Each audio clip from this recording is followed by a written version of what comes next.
margarin, nasi, dan juga apel. Langkah pertama yang dilakukan pada praktikum uji karbohidrat yaitu menyiapkan seluruh bahan yang akan diuji. Setelah itu, setiap bahan diletakkan pada wadah masing-masing dan diberi label sesuai nama bahan. Selanjutnya, setiap bahan ditetesi larutan betadin sebanyak 2 hingga 3 tetes secara merata.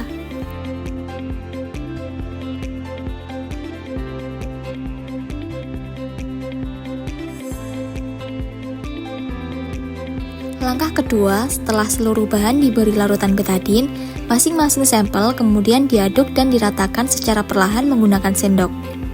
Proses pengadukan dilakukan dengan hati-hati agar larutan betadin dapat bercampur secara merata.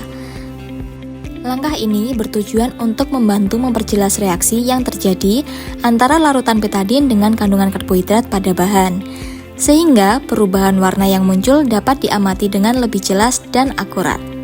Langkah ketiga yaitu melakukan pengamatan terhadap perubahan warna yang terjadi. Bahan yang berubah menjadi biru keunguan menunjukkan adanya kandungan karbohidrat, sedangkan bahan yang tidak mengalami perubahan warna berarti tidak mengandung karbohidrat.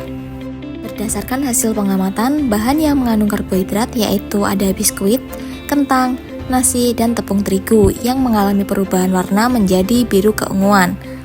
Sementara itu, telur, margarin, tahu putih, apel, pisang, dan gula pasir tidak mengalami perubahan warna, sehingga dinyatakan tidak mengandung karbohidrat. Selanjutnya yaitu praktikum uji lemak. Ada juga bahan uji lemak, yaitu ada minyak goreng, seledri, jagung, kacang tanah, singkong, kemiri, margarin, susu, wortel, santan, dan pepaya. Langkah pertama uji lemak yaitu menyiapkan alat dan bahan. Kemudian masing-masing bahan diberi nama atau label agar mudah dibedakan saat proses pengamatan.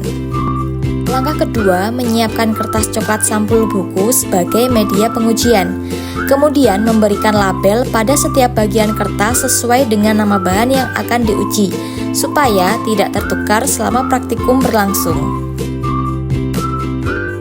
Langkah ketiga, masing-masing bahan makanan kemudian dioleskan atau diteteskan secara perlahan pada bagian kertas yang telah diberi tanda sesuai nama bahannya. Pada bahan yang berbentuk cair, sampel diteteskan secukupnya menggunakan alat bantu agar tidak tercampur dengan sampel lain. Sedangkan pada bahan yang lebih padat, dioleskan secara perlahan hingga menempel pada permukaan kertas. Proses pengolesan dilakukan dengan hati-hati dan merata, agar setiap bahan dapat menyerap dengan baik ke dalam kertas coklat. Selain itu, jarak antar sampel juga diperhatikan, supaya hasil pengamatan lebih jelas dan tidak saling memengaruhi. Dengan cara tersebut, bekas noda yang dihasilkan nantinya akan lebih mudah diamati, untuk mengetahui adanya kandungan lemak pada masing-masing bahan makanan.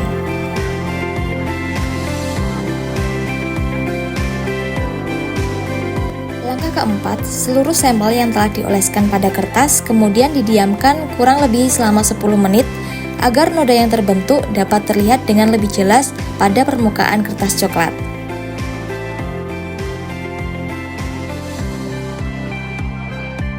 Langkah kelima, setelah 10 menit dilakukan pengamatan pada kertas coklat menggunakan bantuan cahaya senter yang diarahkan ke bekas usapan atau tetesan bahan makanan. Jika pada kertas terlihat noda transparan atau bekas minyak yang tetap tampak meskipun sudah didiamkan, maka bahan tersebut dinyatakan positif mengandung lemak. Sebaliknya, apabila bekas usapan mengering dan tidak meninggalkan noda transparan, maka bahan tersebut dinyatakan negatif atau tidak mengandung lemak. Dari hasil pengamatan diperoleh bahwa bahan yang mengandung lemak yaitu minyak goreng, susu, margarin, kacang tanah, pepaya, dan kemiri karena meninggalkan bekas noda minyak atau noda transparan pada kertas coklat. Sedangkan bahan yang tidak mengandung lemak yaitu biji jagung, wortel, seledri, dan singkong karena tidak meninggalkan noda transparan pada kertas.